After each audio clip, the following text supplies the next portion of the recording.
Sticking with March Madness, the women's basketball bracket was revealed Sunday night, and as expected, undefeated South Carolina is the top overall seed. They are favored to win it all at -165. The next best odds belong to Stanford and UConn at +700, followed by Indiana at +800, then Iowa and LSU have longer odds. Let's welcome in women's basketball analyst for her Hoop Stats, Megan Gower. Megan, it's so great to have you. You wrote an article in the Washington Post outlining which teams actually have a shot to win a championship besides South Carolina. So what were your findings?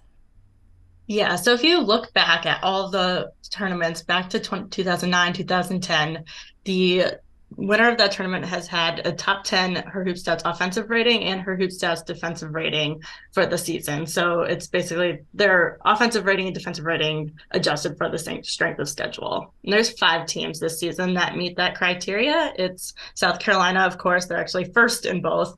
And then UConn, Indiana, Stanford, and LSU round out that top 5. But you're not as confident about LSU. Why is that? Yeah, LSU, as much as they have that rating, it kind of comes down to they've built that on a very weak strength of schedule. They played one of the worst non-conference schedules in the country this year, and then ran through an SEC slate pretty comfortably, but the SEC had a bit of a down year on the women's side this season, so they haven't faced a ton of top competition. They've played just 3 games against current AP top 25 teams. South Carolina and Tennessee, they're 1 and 2 in those games, and just can't see a team with that strength of schedule being able to make a deep run in March. They're a 3 seed, and by the way, sportsbooks seem to agree with you. They have Iowa a 2 seed as well, at better odds to win a championship than LSU. What does that tell you about Iowa?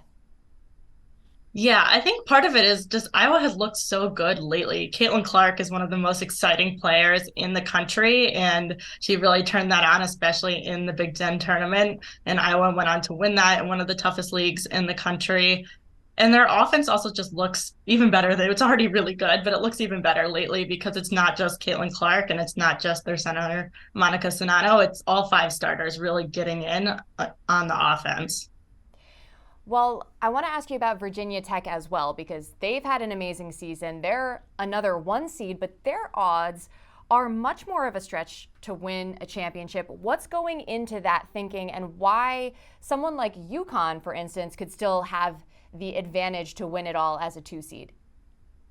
Yeah, I think it's 2 things. One, Virginia Tech kind of came on the scene a little bit late. They weren't maybe really in that conversation for a 1 seed 3 weeks ago, weren't really in the conversation as a title contender, but finished out their regular season and conference tournament 11-0. So they've really made a streak over the last few weeks. And then also being paired with UConn. I think UConn, one of the hottest teams in the country right now. They just got AZ Fudd back. So having that matchup in your region, even though UConn is the 2 seed, I think you're seeing that in the odds there.